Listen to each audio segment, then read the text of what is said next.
മകൻ അബുവിനെ തൊടുപുഴയിൽ മത്സരിപ്പിക്കാൻ കോട്ടയം സീറ്റിൽ മത്സരിക്കാൻ ശ്രമിച്ച പി.ജെ. ജോസഫിനെ മാണിക്ക് പിന്നാലെ ആശ കൊടുത്ത് കൂടെ കൂട്ടിയ കോൺഗ്രസ് ഇപ്പോൾ വെട്ടിയിരിക്കുന്നു.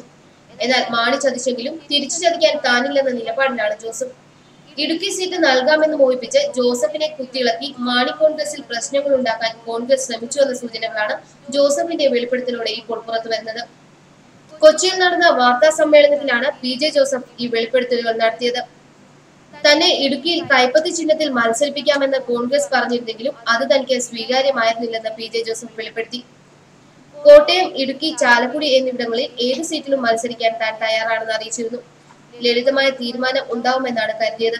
എന്നാൽ കോൺഗ്രസിന്റെ ഭാഗത്തു നിന്നും ആ നീക്കങ്ങളൊന്നും ഉണ്ടായില്ല. എന്നാൽ താൻ UDF സ്ഥാനാർത്ഥികളുടെ വിജയത്തിനായി പ്രവർത്തിക്കുമെന്നും തനിക്ക് സീറ്റ് നിഷേധിച്ചതുപോലുള്ള അട്ടിമറികളെ ഇല്ലാതാക്കാനുള്ള പോരാട്ടം ഇനി പാർട്ടിക്കുള്ളിൽ ശക്തമാക്കുകയാണ് തന്റെ ലക്ഷ്യമെന്നും പി.ജെ. ജോസഫ് പറയുന്നു. കേരള കോൺഗ്രസ് പാർലമെന്ററി പാർട്ടി യോഗത്തിലും ഇക്കാര്യങ്ങൾ ജോസഫ് ഉന്നയിച്ചിട്ടുണ്ട്. കോട്ടയത്തിന് പുറത്തുള്ള സ്ഥാനാർത്ഥി പറ്റില്ല എന്നാണ് അവർ പറഞ്ഞത്.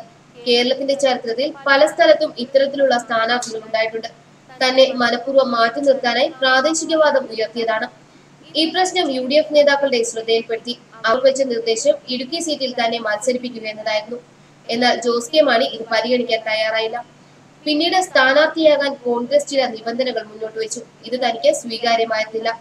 പാർട്ടിയെ വിട്ട് ഒരു ഒത്തുതീർപ്പിനും തയ്യാറായിരുന്നില്ല. ഈ സാഹചര്യത്തിൽ UDF സ്ഥാനാർത്ഥികളെ വിജയിപ്പിക്കാൻ തങ്ങൾ രംഗത്തുണ്ടാവും. കേരള കോൺഗ്രസിലെ ഉൾപാർട്ടി ജനാധിപത്യം ശക്തിപ്പെടുത്താൻ ശ്രമിക്കുമെന്നും തനിക്ക് സീറ്റ് നിഷേധിച്ചതുപോലുള്ള അട്ടിമറികൾ ഇനി മുതൽ ഉണ്ടാവാതിരിക്കാൻ ശ്രമിക്കുമെന്നും പി.ജെ. ജോസഫ് പറയുന്നു. ജോസ് കെ മാണിക്ക് രാജ്യസഭാ സീറ്റ് നൽകിയത് കൊണ്ട് കോട്ടയം പാർലമെന്റ് സീറ്റ് തനിക്ക് വേണമെന്ന കട്ടക്കലിപ്പിലായിരുന്നു തുടക്കം മുതൽ പി.ജെ. ജോസഫ്. കുട്ടിയുടെ പീരയിടുന്നത് പോലെ ജോസഫിന്റെ വാശിക്ക് കോൺഗ്രസ് കുടയും പിടിച്ചു. അപകടമാണ് തെരഞ്ഞ KM മാണി തോമസ് ചാഴിക്കാടനെ പോലെ ഉശിരനായ സ്ഥാനാർത്ഥിയെ കളത്തിലിറക്കി. അതുകൊണ്ട് അരിശം തീരാനാണ് ജോസഫ് കോൺഗ്രസ് നേതാക്കളെ ആശ്രയിച്ചത്. എന്നാൽ ഇപ്പോൾ ഒടുവിൽ അവരും പണി കൊടുത്തിരിക്കുകയാണ്. ആദ്യം ജോസഫിനെ ഇടുക്കിയിൽ പൊതുസ്വതന്ത്രനായി കെട്ടിയിറക്കാം എന്നായിരുന്നു കോൺഗ്രസ് നേതാക്കളുടെ നിലപാട്. എന്നാൽ സംഭവം അറിഞ്ഞ മുസ്ലിം ലീഗ് നേതൃത്വം സടകുടൻ എഴുന്നേറ്റു. തങ്ങളുമായി അത്തരം കാര്യങ്ങൾ കോൺഗ്രസ് ആലോചിച്ചിട്ടില്ലെന്ന് PK കുഞ്ഞാലിക്കുട്ടി ആഞ്ഞടിച്ചു. KM മാണിയുടെ കൂടി അനുമതി നേടുമെന്നും കോൺഗ്രസ് നേതൃത്വം അനൌദ്യോഗികമായി പറഞ്ഞിരുന്നു.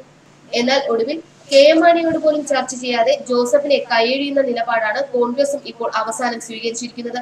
ഇടുക്കിയിൽ ജോസഫിന് സീറ്റ് നൽകുന്നതിനെ PK കുഞ്ഞാലിക്കുട്ടിയും ET മുഹമ്മദ് ബഷീറും അടക്കം ശക്തമായി എതിർത്തിരുന്നു.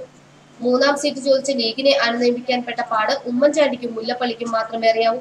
അതുകൊണ്ട് ജോസഫിനെ മുന്നിൽ നിർത്തി KM മാണിക്കെതിരെ കളിക്കാനുള്ള നീക്കം കോൺഗ്രസ് പാതി വഴിയിൽ ഉപേക്ഷിച്ചു. അങ്ങനെ ഒടുവിൽ വീണ്ടും ഒറ്റയാനായി പി.ജെ. ജോസഫ്. പി.ജെ. ജോസഫിന്റെ വാശിയിലും തർക്കത്തിലും അതൃപ്തരായ ഹൈക്കമാൻഡ് അന്ത്യശാസനവും നൽകിയിട്ടുണ്ട്. എങ്ങനെയും ജയിക്കാവുന്ന കോട്ടയം പി.ജെ. ജോസഫിനെ ഇടപെടുത്തി കുളമാക്കരുതെന്നാണ് കോൺഗ്രസിന് ഇപ്പോൾ ഹൈക്കമാൻഡ് നിർദ്ദേശം നൽകിയിരിക്കുന്നത്. ന്യൂസ് ഡെസ്ക് മലയാളി വാർത്ത.